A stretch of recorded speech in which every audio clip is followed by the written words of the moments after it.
Hi everyone, this is Marianne from Revealing Light Tarot, Astrology and Spirituality.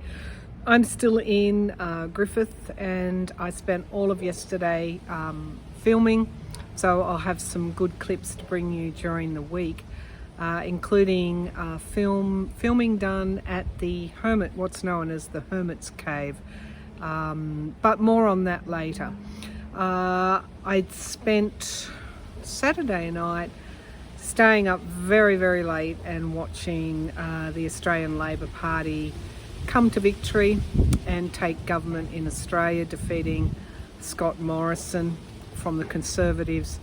This was a prediction that I am pleased to say I was correct on. I'd read a number of times that women would heavily influence this election. I think we were doing those predictions maybe a year and a half ago. And looking at astrology charts as well, all the indications were there that the electorate wanted change.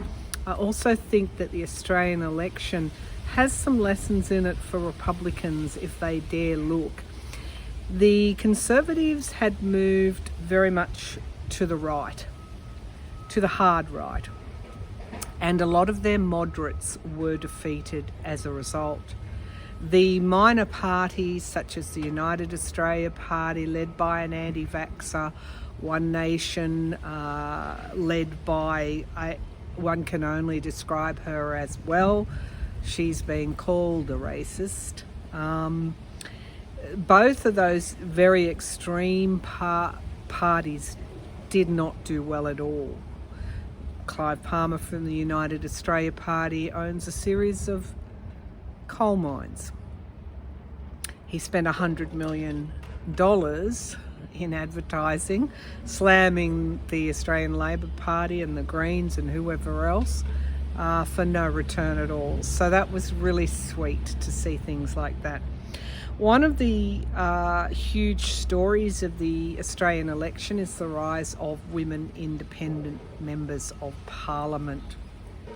So I think that Australia does hold messages for Republicans. Not everybody is listening to these extremist hardline positions.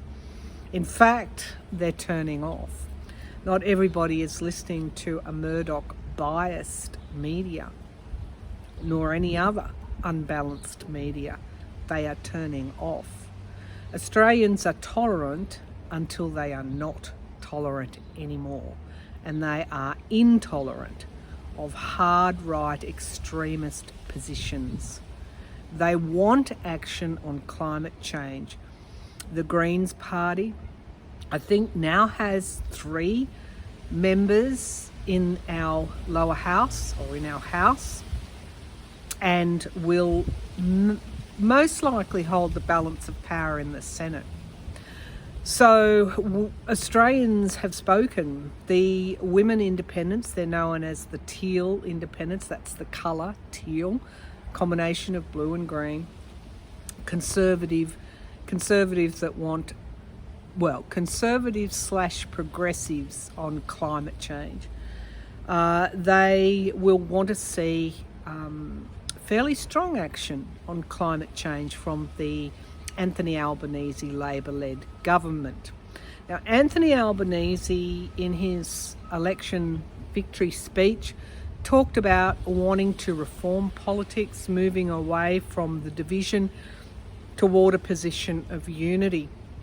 He talked about realising Australia's greatness, realising Australia's uniqueness, and realising that in some ways Australia can lead the world. So I was very happy to see a change of government, not because I hated Scott Morrison, but because I thought Australia deserved better than Scott Morrison. Now remember, Scott Morrison was awarded a medal, some White House medal, by the ex-president Donald Trump. That should tell you everything you need to know. In many ways, the playbook was Trumpian, but it failed. It failed. And that does hold lessons to the very extreme Republicans. for the midterms. Okay, now I want to do a quick reading because I know people have been waiting for me on how Australia can lead. What sort of change are we going to see now in Australia with all this complex makeup, with regardless of whether people voted for Anthony Albanese or whether they didn't. His father was an Italian, so he's got this multicultural background. He was raised in public housing, attended publicly funded education, so he also is aspirational. How is well, let's start off. The Conservative Party is pretty much decimated. It's in a shambles. They were lucky to take, I think currently they're on 52 seats. 76 seats is the target. So well and truly falling short of that. Is Australian politics going to change? Or are the Conservatives just going to go harder to the right and become the megaphones in opposition and learn nothing from this? That's perhaps a question for them. How is this Anthony Albanese, the new Prime Minister of Australia, going to govern in Australia? That's a beautiful start. The Ace of Swords talks about clarity. His moon is in Gemini, as I recall, in the first house. So we have here Ace of Swords, truth and clarity. And he is truthful. When he makes a mistake, he says it. Now this contrasts quite substantially with what we saw coming from Morrison in the past. The blame was always shifted elsewhere. Albanese will be true to his word. He will honour those election commitments. The Ace of Swords talks about a new clarity in Australia. I like that. I can feel a change.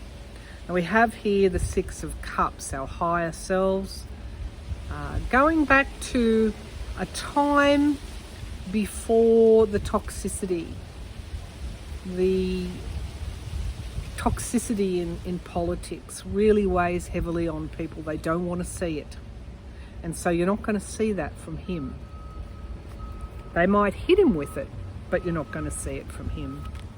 Foundation of the reading is the Queen of Wands. Already we see female ministers be in fairly significant portfolios, foreign affairs, finance. They're women. And he pledged to uplift women, and he's going to be true to his word.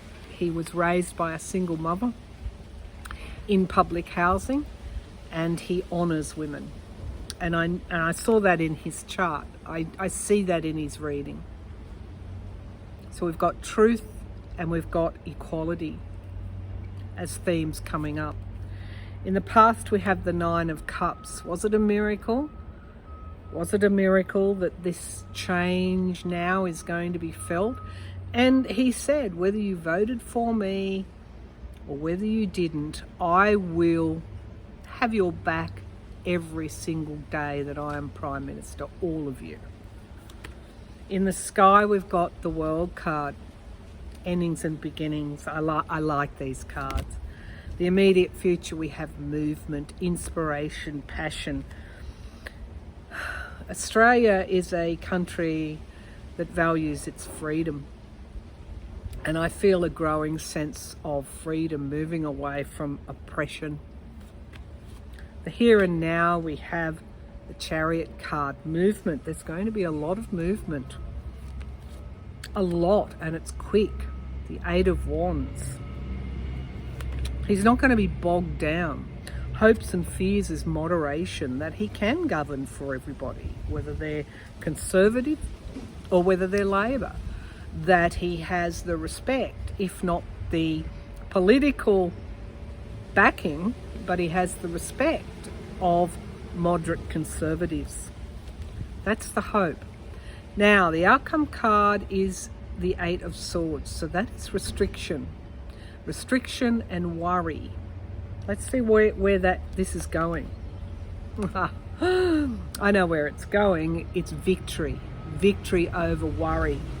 It's like these cards. It's pretty incredible. Sometimes they read my mind. Are we going to be free from that worry? Are we going to be free from that feeling of the oppressive nature of toxic politics? The outcome card is telling us that we will. Let's see what else is there.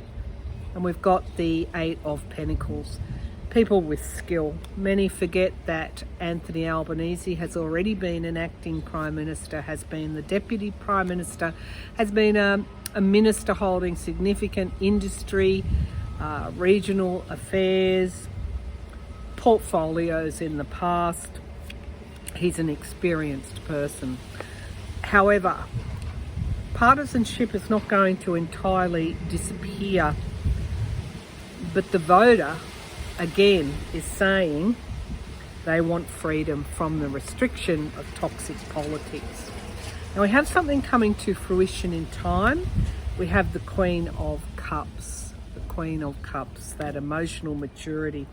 Women will influence this current government in ways that we can't even see yet.